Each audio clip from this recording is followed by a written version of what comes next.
A vida não é de confiança, Olívia. Nos apunhala com a mesma faca com que passa a manteiga.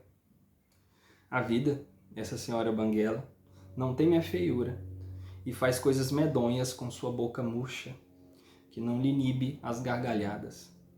Ao contrário, gosta de nos exibir a extensão da mordida que nos dará com deboches e ironias, ao invés de dentes, para nos fazer pagar a língua, enquanto giramos estonteados para lá e para cá, entre suas gengivas.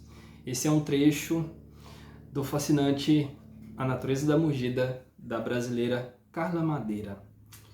Bom, antes de passar essa história, eu gostaria de dizer que esse é o terceiro livro que eu leio da Carla Madeira, é o terceiro dela que já foi publicado e o terceiro que eu gosto.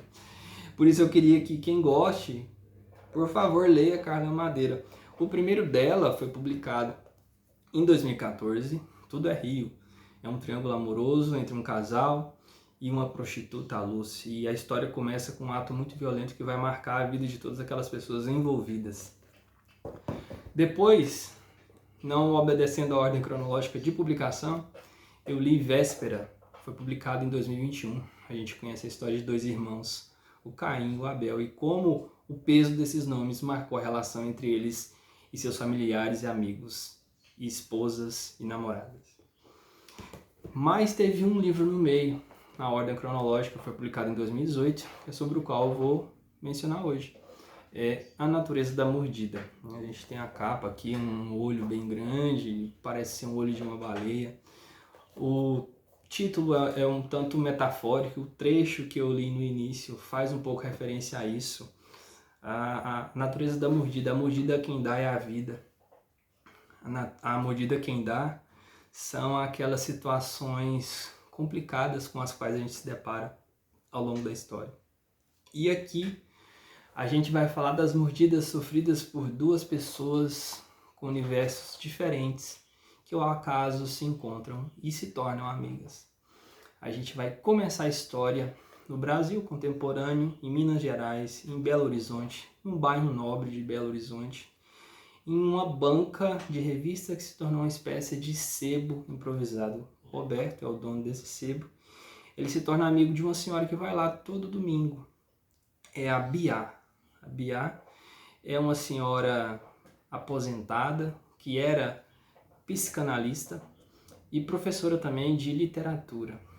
A Biá chega nessa banca, mas ela sempre costuma se sentar em um local.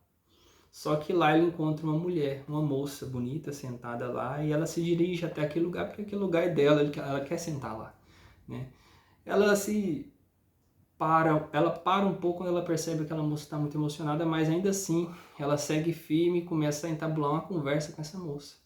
Essa moça é a outra protagonista da história. A gente está falando da Olívia. Olívia, ela é jornalista e está passando por um momento muito difícil. A Bia vai abordar ela, percebe que ela está muito emocionada, muito emotiva e está escrevendo muito no papel. A partir daí, essa amizade se desenvolve e a gente vai conhecer a história dessas duas pessoas. Primeiro, mais a Olívia, que vai conversar com a Bia. Depois, a Biá. De que forma se constitui o livro? O livro é feito basicamente da descrição dos encontros entre essas duas e das anotações de Biá. Por que Biá, que depois a gente descobre que também se chama Emma, faz anotações?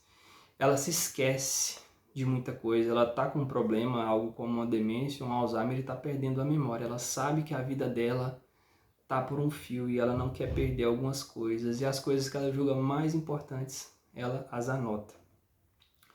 O curioso é que a autora nos coloca no lugar da própria Biá, que está perdendo a memória, porque as anotações dela são anotações fragmentárias. A gente tem lapsos de memória, e a gente, assim como ela, só tem acesso, lendo o que ela escreve, de fragmentos da história que a Olívia sempre conta para ela aos domingos, que é quando elas se encontram ali para conversar.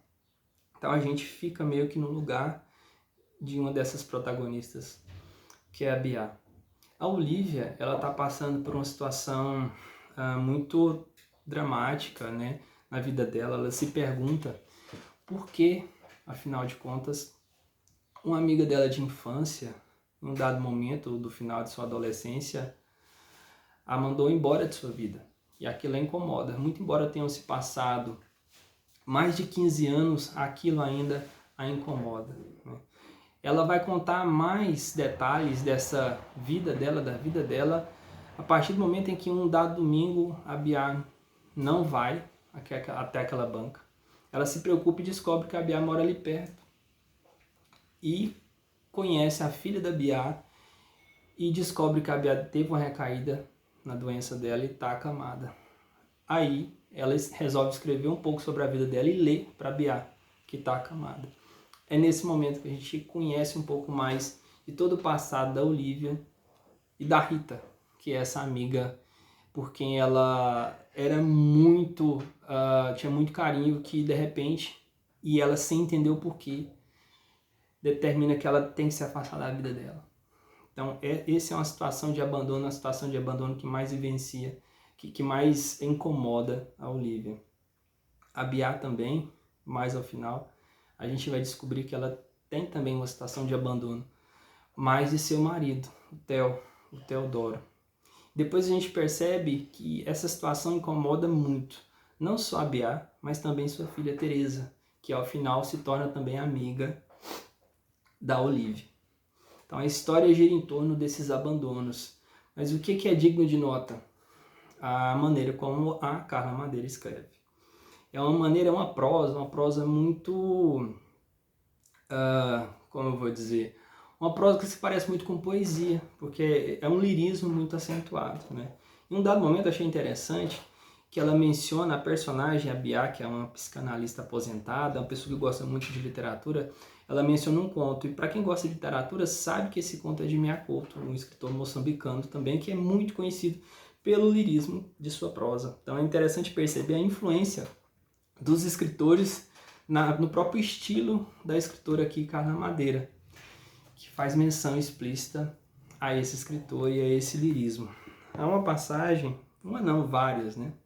Várias passagens em que fica muito evidente esse lirismo da escritora. E eu, particularmente, é uma das coisas que eu mais gosto na literatura, que é a capacidade do escritor manipular a palavra de uma forma que nos toque.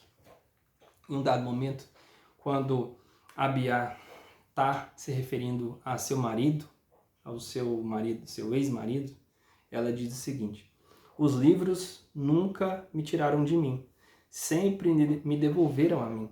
Algumas coisas que li não se contentaram com a minha memória, caíram no meu sistema digestivo e eu as incorporei como a um bom bife, a ponto de não saber mais se são minhas as palavras que digo ou se eu deveria viver entre aspas.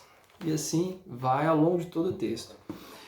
Uma similaridade que eu vejo em A Natureza da Mordida com Véspera e Tudo é Rio é que sempre tem um personagem ou uma personagem que é muito sábio e tem uma visão de muito bonita, né?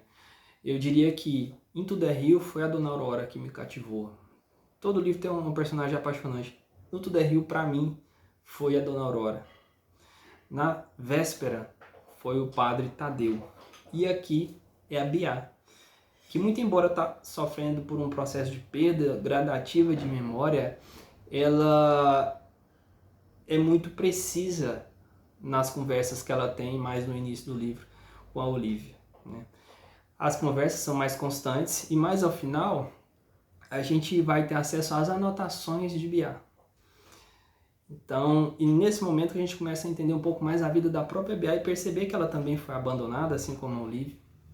Perceber que a Teresa, a filha da Bia, também foi abandonada por seu pai, como aquilo marca a vida dela e como ela precisava ter uma resposta, assim como a Olivia, do porquê daquele abandono. No caso de Olivia, por Rita, e no caso de Teresa e Bia, por Teodoro. Então a gente percebe que as histórias vão se aproximando. E não é à toa que a Olivia e a Bia se tornam amigos, e também Teresa, ao final, vai se tornar muito amiga de Olivia.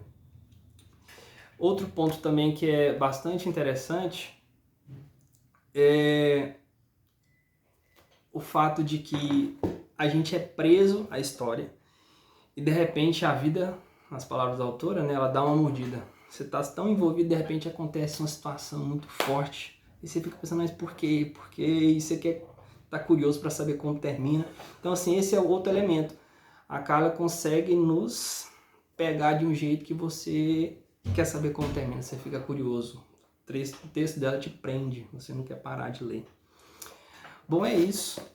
Mais informações, leia A Natureza da Mordida, da brasileira mineira Carla Madeira.